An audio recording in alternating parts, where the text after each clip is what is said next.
They expect you to do the work all the time.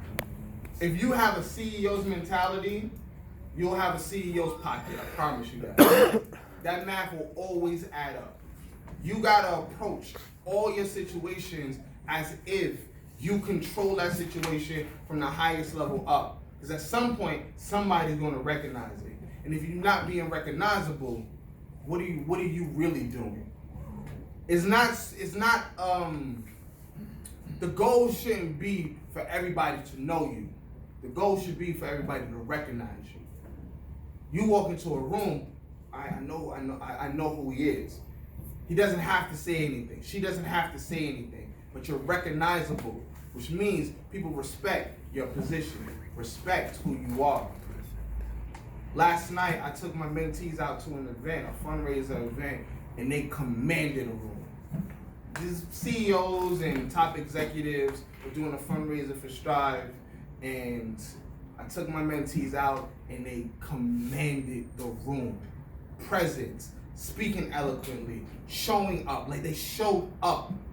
Two of them have certain businesses. They were able to close deals that night. One young lady just made $2,500 yesterday because she pitched her business. You never know when opportunity is going to arise, but when opportunity does, you have to take it. You have to make every moment yours. That doesn't mean that you shouldn't rest, because you are important. Self-care is magical when done right. Take time for yourself, because you got to get that fine tuning. The more intimately you're aware of yourself, the more intimately you can be aware of your surroundings. And when you can command your space, life feels so much beautiful. A lot of people say that we have a short life. No, we have a lot of time wasted and we try to crunch. That's why it feels so short. You only get one day. One day is the only thing that's promised to you. Fill that day. If by whatever measure you're able to get another day, thank your blessings, and live out that one day. If you get another day, count your blessings and move on. No, tomorrow's not promised to you. Nothing is promised to you. So whatever privilege you feel you have, throw that out the window. Because you don't. No one owes you anything. Not your parents, not your kids, not your best friend, not your girl, not your husband. Nobody owes you anything. No one owes you what you think they're supposed to give you because they have a particular title. People are going to make mistakes. Give them room to do so. You just make your adjustment. Only person you can control is yourself. Take back that power. 4 weeks ago, I told you I wanted you to leave this space different than when you came in. And I'm glad to say that for the most part, you all were successful. Even marginally, if you took one step, if you changed your mind one day, that is a success. The next thing is to breed that consistency. Consistency and discipline will be the antithesis, will be the ingredients that'll allow you to be successful. And discipline doesn't always have to be punitive, doesn't have to mean a bad measure. But you have to show up every single day and every single time. But you gotta know how you react. When stress happens to you, how do you show up? Do you cower in fear? Do you gain anxiety? Because if those are the symptoms of your anxiety, well, how can you fix that? If opportunity for success, whatever measure you have for success, presents itself, do you run away because you're scared of that success? That's something you need to look at. How much do you love you? Because it is you who's going to be successful. Not this version of you. And don't take this the wrong way, but this version of you has expired. This version of you is a rotten corpse. You need to reimagine yourself so that you can become the answer to the question you have in your life. You could become the answer to open any door you see forward, but you have to change yourself. The same way a locksmith cuts a key to fit different keys. Very rarely is there a master key, but you could become the master key to the doors that you want open into your life. And if there's no door, build a window. And if not, as construction workers, you should know how to connect a door. walk through. But when you walk through with confidence. If anytime you invited into a space and you feel less of yourself for being in that space, slap yourself. Why? Because if you're in that space, you belong there. You're in the room not as a contingency. You're in the room because you were invited. Make the most of that situation. And remember this, they can't deny you if you make yourself undeniable. And how do you do that? You add certifications, you add skill set. You have to constantly evolve yourself. The question of who you are should permeate your entire being. When you looking at shorty, you trying to get into a relationship with her or him, who am I? Because I promise you, your significant other will either bring you down or uplift you. I started with a conversation about my now fiance and what our relationship was, but I left out the most important key elements. At one point during our relationship, my businesses fell, all of them, simultaneously. I had $0. This young lady held me down for 2 years, paid all of my bills, nurtured me. It was hard because I suffered from mental illness. I suffered from chronic depression and a small part of personality disorder. She had to deal with that on top of me not bringing in any income. I was a burden to her. And yet, while it hurt her during the time, she stayed there. I'm never going to preach loyalty matters or you have to go through something. But she demonstrated to me that she was there for me, not for anything that I brought to the table. And so it is now my job to make sure that her table is full of abundance. Because she held me down. And holding a person down doesn't mean that they're supplying and all that. It means that she saw me. She saw me, realized who I was and what that meant to her. And that my upliftment was her upliftment. Now we have a daughter, a family together, and we'll start the next chapter together. You need to hold yourselves down. Provide that same level of loyalty to yourselves. Give yourselves that upliftment and empowerment that when things get hard, you can look to yourself and realize that everything's going to be okay.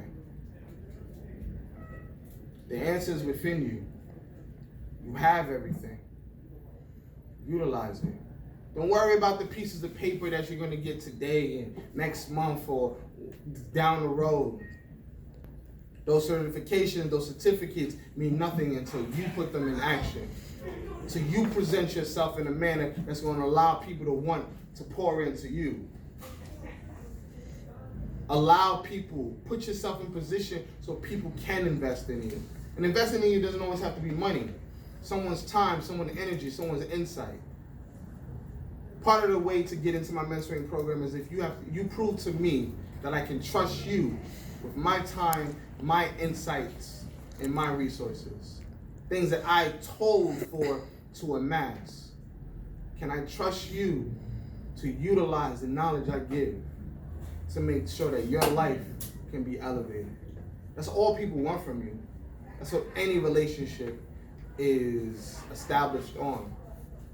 But also realize that relationships are important. A lot of us are too quick to throw away relationships. Once upon a time, Drake said, no new friends. That was the dumbest thing he ever could tell people. You need new friends. Today, tomorrow, next week, make a lot of new friends. Nurture those relationships. Pour into them the way they pour into you, because the more those relationships are positive in your life, the more you'll get out of them.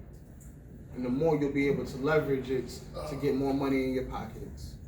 Every opportunity I've had in my life came because somebody knew me and was like, yo, he's dope, I vouch for him. And doors will open that way. Allow people to believe in you. But more importantly, believe in yourself. Your future does not worry about your past. neither should you.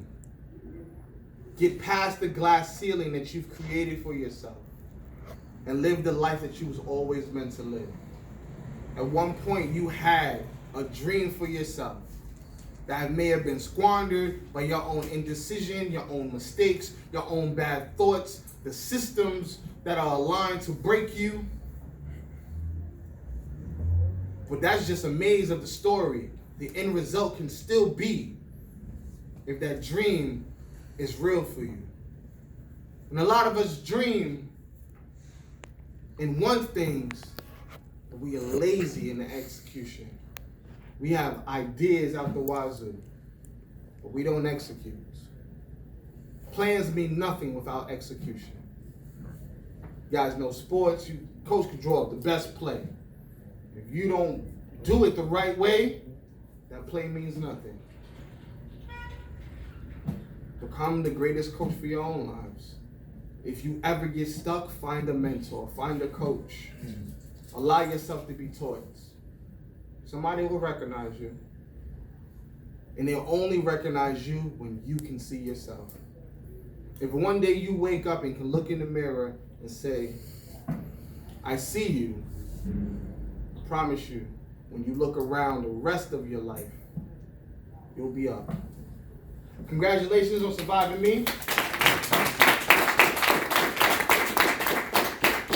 If you are able to survive this, the rest of this program and the next level of your life is a little easier. I challenged you, yes? Yeah. I offered you perspective. I helped you to see that there's more than just getting a job. Or at least I hope I did. I want you to walk with more confidence and realize that you are not alone. Even if you felt up until this moment that you had nobody, Strive is here to assist you. And depending on the day, me too. Just don't let it happen anytime soon. That's crazy. All right? I'm proud of you. I'm proud of the growth that I've seen in you, the transformations. And I'll end with this. Today, celebrate, because this is a milestone. You all set out to do something. You completed a phase of it. This isn't the end goal. Celebrate the day. Do it again tomorrow. Celebrate the moment. Take the next moment and do it again. Your life has to be a constant. Do it again. You can ask yourself, is it going to be day one or is it one day? Today's day one for a lot of people. So what I want you all to do now is I'm going to call you up. You're going to come. You're going to talk about your experience here at Strive. You're going to then take your award, and then you're going to say something nice. Say something nice about the next person or offer them some words of encouragement. So the first person I want to call up is Mr. Adams.